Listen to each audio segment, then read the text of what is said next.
మీరు మీరు ఒక్క నిమిషం ఉండండి, నేను 2 ప్రశ్నలు అడుగుతాడు అన్న. ఇప్పుడు పాస్టర్ ప్రవీణ్ కుమార్ గారు ఆయన చేసిన బోధల్లో ఒక మాట అయితే అందరినీ ఆలోచింపజేసే ఒక మాట ఉంది. ఏ మాట?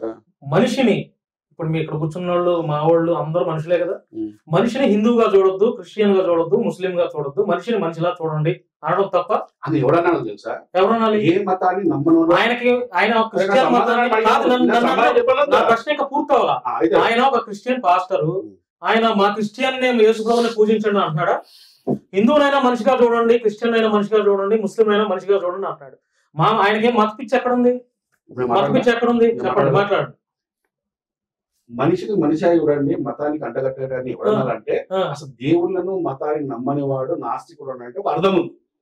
ప్రొత్తులు ఇవ్వగానే హిందూ మతాన్ని, హిందూ గ్రంథాలను, హిందూ శ్లోకాలను, మా దేవి దేవతలను విమర్శించుకుంటూ వాళ్ళ మీద లేనిపోని అపోహలను సృష్టిస్తూ వక్రీకరిస్తూ మనిషిని మాత్రం మతానికి అంటగట్టద్దు అని ఈయన ఇప్పించడం ఎప్పుడు ఇది నాకు అర్థం కాదు. మాటలు జాగ్రత్త.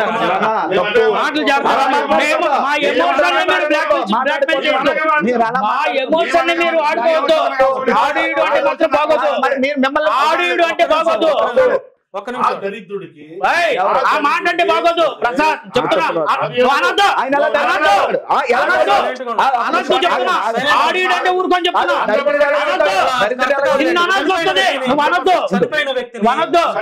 ఏం మాట్లాడుతున్నావు? తప్పు. ఏం మాట్లాడుతున్నావు? నీ మాట వెనక్కి తీసుకోవాలా? నీ మాట వెనక్కి తీసుకోవాలి. నీ మాట వెనక్కి తీసుకో.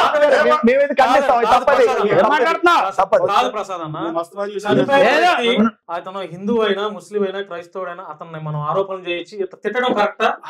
సంస్కారం ఆరోపణలు చేసి వాళ్ళ సంస్కారం నేర్పిస్తుంది. వాళ్ళ సంస్కారం నేర్పిస్తుంది.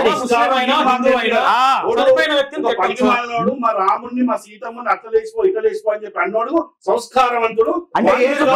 కాదు కాదు, యేసు ప్రభుని మరి అమ్మని తిట్టిన సంస్కారవంతులా? మరి వాళ్ళు ఎందుకు మీరు అంటలేదు? ఏమనాలి? మీరేం చేస్తున్నారు పెద్దలుగా? మీరేమంటున్నారు? మీరేం చేస్తున్నారు పెద్దలుగా? చెప్పండి. ఈ విషయంలో నా పేరు వచ్చింది కాబట్టి నేను మాట్లాడుతున్నా. నా పేరు రాకపోతే అసలు కాదు, నీ పేరు వచ్చిందని పెట్టావా? ఈ పోస్ట్ ఎప్పుడు ఈ పేరు ఉందని పెట్టాను. మీరు చెప్పారు, మీరు వ్యవస్థకు సంబంధం లేని వ్యక్తిత్వం. ఆ పేర్లు తెచ్చారు కాబట్టి ఎప్పుడు పెట్టారు? ఎప్పుడన్నా దానికి మీ పేరు పెట్టారే అనుకోండి, లేదా కంప్లైంట్ లో ఇచ్చారు, లేదా మిమ్మల్ని అన్నారే అనుకోండి, 10 రోజులు ఆగిపోయారా? ఒక నిమిషం, 10 రోజులు ఆగిపోయారు.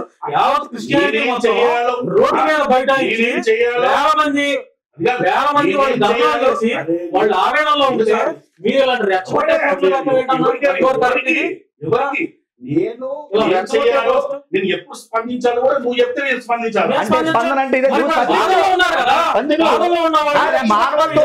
అవి మానవత్వం లేని పనులు. అవి అదే మానవత్వం లేని పనులు అంటారు. అవి నీ బాగుంది నా పేరు పెట్టావా? నీ బాగుంది తెల్లవారు లేగిస్తే క్రిస్టియానిటీ మీద దోషం భారతదేశంలో హిందువులు ఎంతమంది ఉన్నారు? ఈ భారతదేశంలో హిందువులు ఎంతమంది ఉన్నారు? అసలు గొడవ ఎక్కడ స్టార్ట్ అయింది? ఎవరైతే తిట్టుకున్నారో వాళ్ళు చెయ్యరట. అసలు మాకు ఏ సంబంధం లేదు. ఆయనతో ఆల్రెడీ గతంలో మా వాళ్ళు ఆల్రెడీ డిబేట్ చేసిన అవుతుంది. అతను ఆల్రెడీ నేను కూడా ప్రవీణ్ పౌడర్ చాలాసార్లు మాట్లాడాను ఫోన్ లో.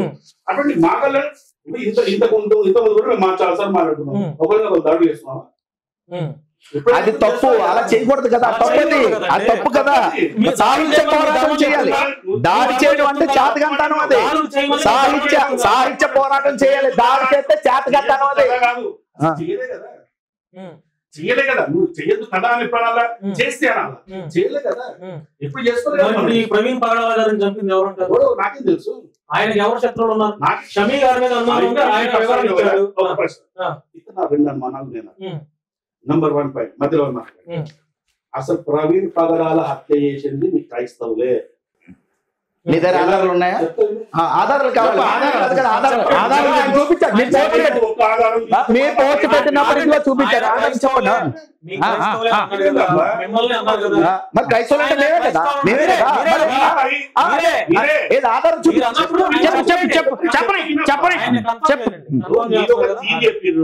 మేము చంపినామని అంటే మాకు సంబంధం లేదు. ఒక తీరి చెప్పారు. నేను నాకు 2 థియరీలు ఉన్నాయి, వినండి. ఇప్పుడు 2 థియరీలు చెప్తాను. నంబర్ 1 పాయింట్, ప్రవీణ్ పగడాల అనే వ్యక్తి ఆల్రెడీ క్రిస్టియన్ సమాజంలో కొద్దిగా ఫైనాన్షియల్ కావచ్చు అన్ని విధాలుగా ఒక గట్టి పర్సనే, అందరికీ తెలిసిన విషయం ఏది. ఆయనకు ఆల్రెడీ ఖరీదైన కార్లు ఉన్నాయని కూడా తెలుసు అందరికి. అది మాకు కూడా ఈ మధ్య తెలిసింది, మాకు 2-3 రోజులు తెలిసింది మాకు. ఇప్పుడు నేనేమంటున్నా అంటే అంత అర్ధరాత్రి ఆ బైక్ మీద ఆయన పంపించింది ఎవరు అంటే ఆయన దగ్గర ఎవరో ఆయనకు సంబంధించిన వ్యక్తులు తెలిసి ఉన్నది, ఆయన పోతున్న విషయం తెలుసు కదా.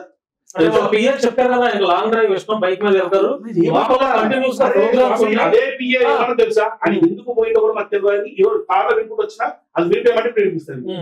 ఆయన ఎందుకు పోయింది, ఎక్కడ పోయినా కూడా మాకు ఇన్ఫర్మేషన్ ఇవ్వలే. ఆయన పోయిందో కూడా రహస్యంగా వస్తాడు, విషయాలు బయటకు చెప్పడం. వాళ్ళకి తెలియంది ఎవరో హిందువులకు ఎట్లా తెలిసింది? నా తీరు విన్ను, అసలు తీరినప్పుడు ఏదో చెప్పండి. ఇప్పుడు నేను ఏమంటున్నా అంటే ఆయన బయట తీసుకుని బయలుదేరినప్పుడు ఆయనకు సంబంధించిన మనుషులు ఆయనను పంపించారు కదా, ఆ మనుషులకు తప్ప ఇంకెవ్వరికి తెలియదు, సమాజంలో ఎవరికి తెలియదు. ఇప్పుడు నేనేమంటా అంటే దశమ భాగాలు తీసుకుని బాగా దశమ భాగాలు వస్తాయి చర్చిల్లో. ఆ లెక్కల్లో ఏమన్నా తేడాలు వచ్చేసి వీళ్ళేమన్నా చేసి కుట్ర చేసి చంపినేమో ఆయనకు సంబంధించిన మనుషులు. నేను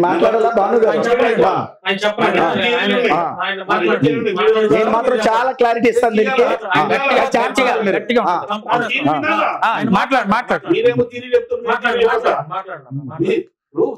ఏమైపోయిందండి 2 రోజుల్లో ఫాస్ట్ ఎట్లా బిహేవ్ చేసినట్టే అసలు ఇన్వెస్టిగేషన్ ఆఫీసర్ పోలీసు వల్ల ఈయన మాకు అర్థం కాదు. FBI CBI ఏది వరకు రాదు.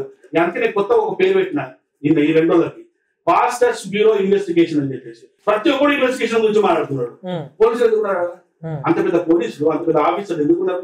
వాళ్ళు తెలియదా ఇన్వెస్టిగేషన్ చేయాలి? వాళ్ళకు కూడా ఎట్లా ఎప్పుడు చెప్తారు సార్ నాకు తిరిగి వస్తారు. అయితే ఆయన పంపించారు.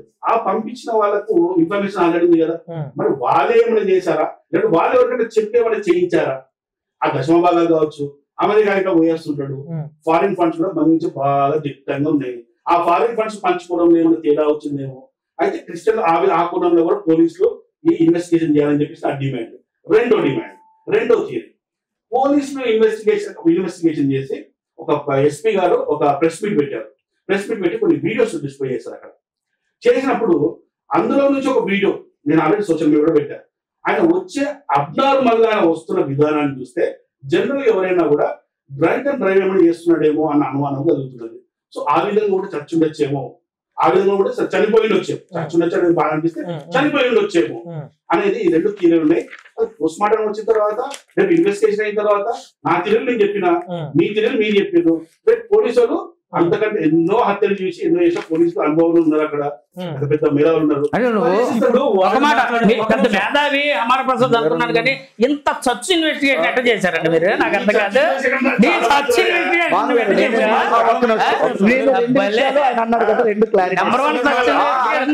ఒకసారి ఆగండి. ఇప్పుడు దశమ భాగాల విషయంలో విభేదం వచ్చిందా, ఫారెన్ ఫండ్స్ విషయంలో వచ్చిందని, వీళ్ళకి ప్రైవేట్ పగడాల గురించి వీళ్ళకి ఏం తెలియదు. నాకు తెలిసి ఎందుకు తెలియదు అంటే ఆయన అనాథ పిల్లల్ని పెంచుకుంటున్నాడు ఇంట్లో ఒక 10 మందిని. విన్నారండి? వీళ్ళకి తెలియదు కదా US లో వెళ్ళొచ్చి ఏం చేస్తాడని. నెక్స్ట్ ఒక వ్యభిచార గృహాన్ని దత్తత తీసుకున్న వాళ్ళందరినీ మార్చి వ్యభిచారులు వచ్చి బయటకు తీసుకురావడానికి 31వ తారీఖున USకి వెళ్ళాలి. వాళ్ళు మార్చి తీసుకురావాలని ఎందరో జీవితాలు మార్చాడు. దళితులు ఉంటారు కదండి, అణగారిన వర్గాల కోసం పోరాడే. నిన్న వాళ్ళందరూ వచ్చారు, వీళ్ళు రాలేదులేండి. వీళ్ళకి అనవసరం అన్నీ. ఎందుకంటే ఒక వ్యక్తి మీద ఇప్పుడు బురద జల్లడం 1 కాయిన్కి ఒక పార్శ్వే కానీ రెండో సైడ్ చూడడం. ఎందుకంటే ఇది వ్యక్తిగత దోషం చేయదన్న, ఇది వ్యక్తిగత దోషం ఆయన మీద, వ్యక్తిగత దోషం ఇది. ఈ వ్యక్తిగత దోషం నేను తీవ్రంగా ఖండిస్తున్నాను. ప్రవీణ్ పగడాల గురించి వీళ్ళకి ఎవరికి ఏమి తెలియదు ఆయన గురించి పూర్తిగా. ఎందుకో తెలుసండి, ఆయన ఏమి తాగుబోతు కాదు. అనుమానం వచ్చిందని అంటున్నారు. మేమేమంటున్నామంటే ఆయన కొట్టేశారు. మా అనుమానం అది. కొట్టినప్పుడు బ్యాలెన్స్ తప్పిపోయి తప్పించుకుంటూ వచ్చినప్పుడు మరలా ఒక వెహికల్ తో గుద్ది మళ్ళీ పడగొట్టి కొట్టేసి బండి పడేశారు ఆయన మీద. ఇది మా అనుమానం. ఉండండి అంటారు కదా, వస్తాను నేను. ఎవరు చేశారో తెలియకే కదా మేము ఎంతవరకు ఇదవుతున్నాం. వాళ్ళన్నా అనుమానం వ్యక్తం చేస్తున్నాము. మొత్తానికి అదైతే మాత్రం యాక్సిడెంట్ అయితే కాదు, ప్లానెడ్ మర్డర్. పక్కాగా మీరు ఒకవేళ వచ్చుంటే ఈయన రాలేదు కాబట్టి ఈయన వచ్చున్నా అదే చెప్తారు.